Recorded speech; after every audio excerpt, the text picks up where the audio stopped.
Okay, so as it says there, we're going to take a look at the time of flight, range, and maximum height equations, and how we actually derive them from looking at components and using our kinematics equations. Okay, but it does say there, the following three equations are only to be used for when a projectile is launched and lands at the same height. In other words, dy equals 0. Okay, so that's the only time you're allowed to use these three equations. So for that situation, all three of these equations are allowed to be used from now on. Okay, so let's take a look at if we know, okay, we know we're going to have some initial velocity that is launched at some angle theta. Okay, and we know generally in terms of the problem, this is normally going to be given to us, right? In any projectile motion problem, they usually give us the initial velocity as well as the angle in which it was launched. Okay, but in looking at deriving these equations, I'm simply going to say that VI is just equal to the magnitude of that initial velocity for us. Okay, theta is simply just going to equal theta. Okay, and then one other value that we're always going to know is that acceleration in the y direction is always negative 9.8 meters per second squared. Okay, so for the purpose of these derivations, I'm going to call it negative g. Okay, so if we look at VI, or the initial velocity, we know that we're always going to be able to break it down into our components as well, right? So the initial velocity in the x direction is simply VI times the cos of theta, okay?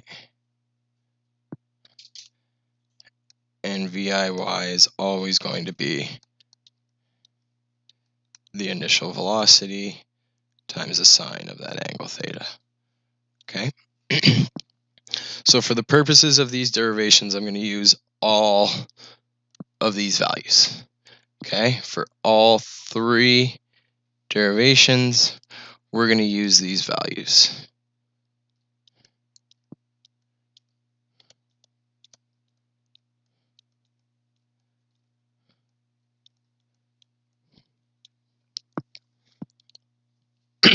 Okay, so let's start with the time of flight derivation. Okay, so let's start with that guy first.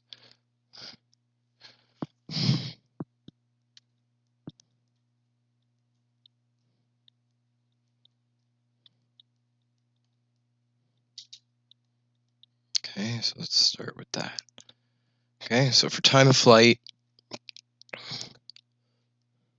first thing I'm going to do, because time, remember, is independent of direction, let's look at in each direction what we have.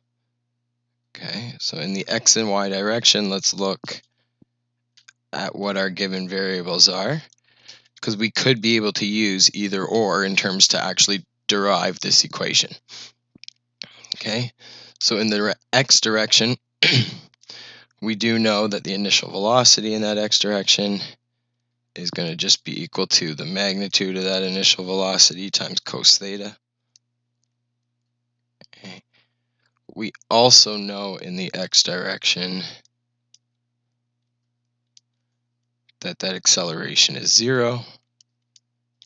Okay, but what we don't know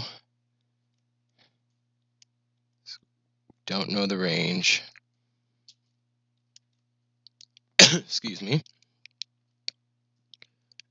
And we don't know the time that it takes. Right? So if you think about it here, what we have is we have a situation where we have two unknowns. Okay? In the y direction, what we have is we know the initial velocity in the y direction is that VI times sine theta. We know the acceleration is is this value of negative g, okay? And we also know that the displacement in the y direction is 0 because our projectile is launched and lands at the same height. Okay, so that gives us one more variable than we had for the x direction. So when we consider looking for time, what I'm going to do is I'm actually going to use the y direction to look for time. So if you think about what we have here is we have 4 variables that we can plug into a kinematic equation with our only unknown being time. Okay, there's too many unknowns over here in the x direction for me to actually solve for time using the x direction. So we're going to use the y. Okay, if we use the y direction and the variables we have, we're going to use the formula that says delta dy equals VIY times delta t plus 1/2 AY delta t squared. Okay, so let's make the substitutions for everything we know. We know delta dy is 0. VIY is VI times sine theta. Okay, and that's multiplied by delta t plus 1/2 AY. Okay, AY is negative g times our time squared. Okay, so if you look at here, we have a situation where we already have 0 on the left side of the equal sign. And if you notice, the other thing that we do have is we have time is in common in both of our equations. Okay, so what I'm going to look at doing here in the next step is I'm going to factor out time. Okay, so what that means is 0 equals, if we factor a t out of that first term, we are left with the initial velocity times sine theta. If we factor a t out of the second term, we're left with negative g over 2 times delta t. Okay? Now, in terms of factoring, remember what this means. This means that either delta t equals 0 seconds here, or this entire factor also equals 0. Okay?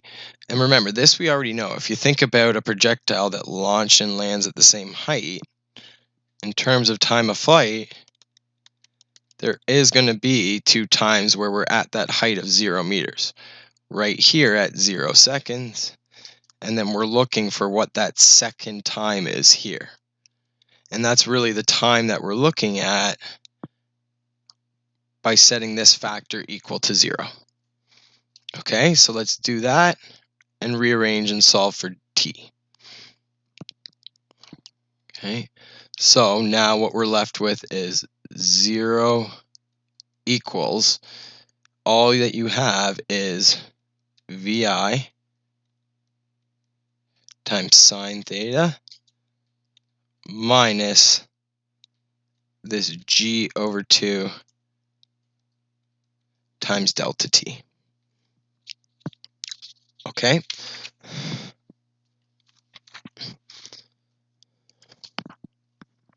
So let's do some rearranging. If we rearrange, let's move this second term over to the other side of the equal sign. So that makes it positive. So I get g over 2 times delta t equals VI times sine theta. Okay. In order to eliminate this term, we can do it in one step by just multiplying by 2 over g. Right? If you multiply by 2 over g, your 2's are going to cancel here, and your g's are also going to cancel here. Okay? So all that leaves you with is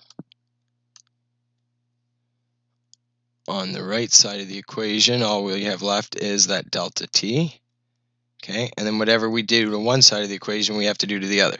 So I have to multiply by 2, which means I'm left with 2 vi times sine theta all over g, or gravity. Okay, and this becomes what your time of flight equation is now for a situation with a projectile that is launched and lands at the same height. Notice all you need to know is the initial velocity of the projectile as well as the angle it is launched at, okay, and you can solve for that time of flight. There's no need to break it down into components anymore and solve for what that time is. This equation will satisfy that for you, okay? All right, now that we have time of flight done, let's look at the next one, okay? So the next one we're going to look at here is, let's do range next, okay? So we're going to look at our range equation, okay? And for the range equation, remember what we're looking at is we're looking at a projectile that is launched and lands at the same height, right? So we're looking for this distance right here, which we know range to be delta dx, okay? So the range really only concerns itself with the x direction, so I'm only going to use x direction variables in this, okay? So remember, we know the initial velocity in the x direction can be broken down into simply the initial velocity times cos theta, okay? We always know that acceleration in the x direction is equal to 0.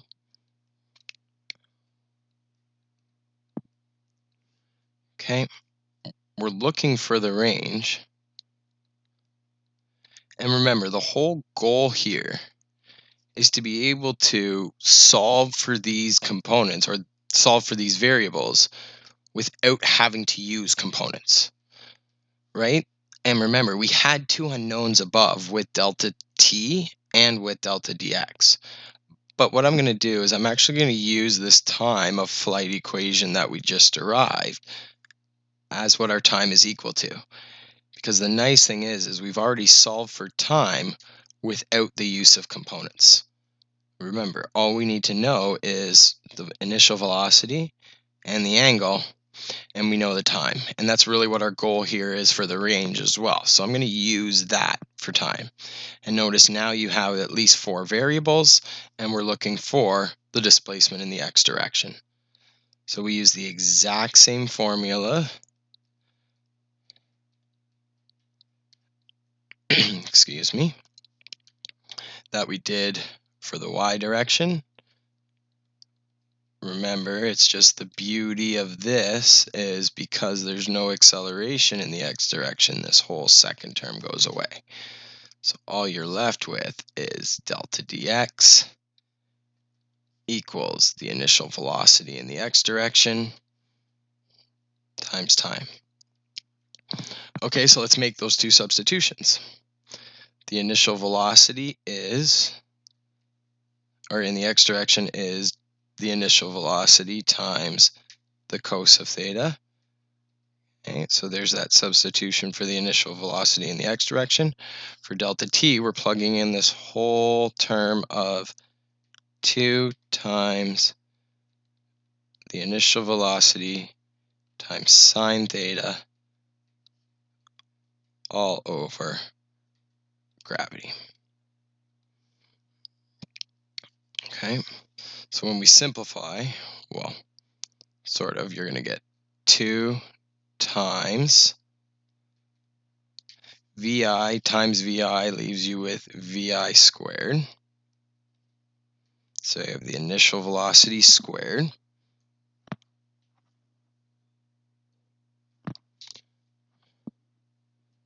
Okay, and then you have cos theta times sine theta. and that's still all over g. Okay, so that may not look simplified yet, but I'm going to simplify it one step even further. Okay, and in order to do that, I'm going to do a little bit of a rearrange here.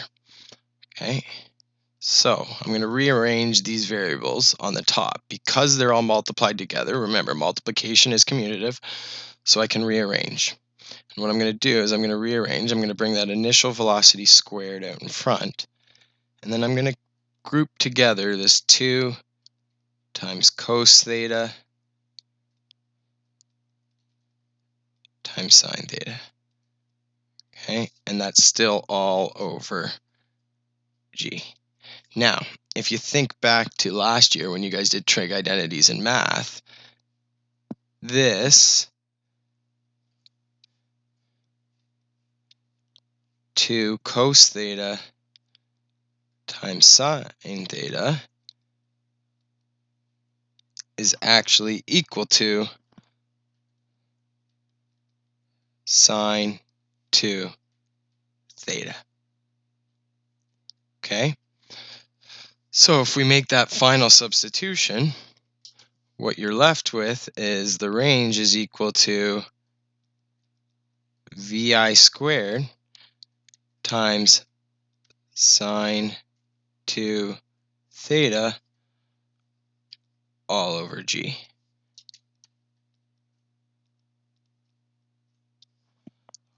Okay, and this is now what your range equation becomes.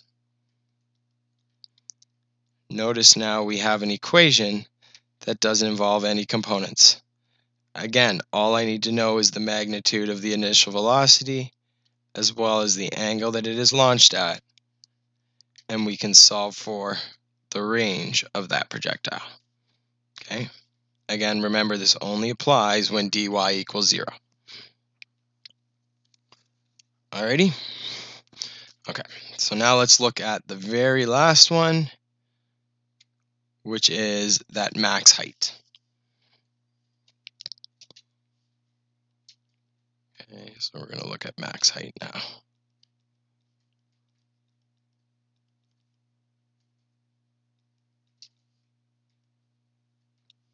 Okay, and if you think about maximum height, okay, remember our situation. Again, we have a projectile that is launched at some initial velocity, and it lands at the exact same height. So what we're looking for, remember, is this displacement here in the y direction. Okay? And because that displacement is only looking at the y direction, we're only going to concern ourselves with the y direction and the y variables for this case. Okay, so just like the first problem, just like the first problem, we know the initial velocity in the y direction. Actually, you know what? I'm going to write it down here to give myself a little bit more room to actually solve for it. So we know the initial velocity in the y direction is equal to that initial velocity times sine theta. Okay. Again, we know the acceleration in the y direction is equal to negative g. Okay. And then the last thing we know is, remember, at the maximum height, the other thing we know about that y direction is that the velocity right here is technically 0 for a split second, right? Because as it changes direction, it has to hit a velocity of 0 before it starts to come back down towards the ground. So we also know that the final velocity in the y direction at this point is 0 meters per second. Okay, and then we're looking for that maximum height or that displacement in the y direction.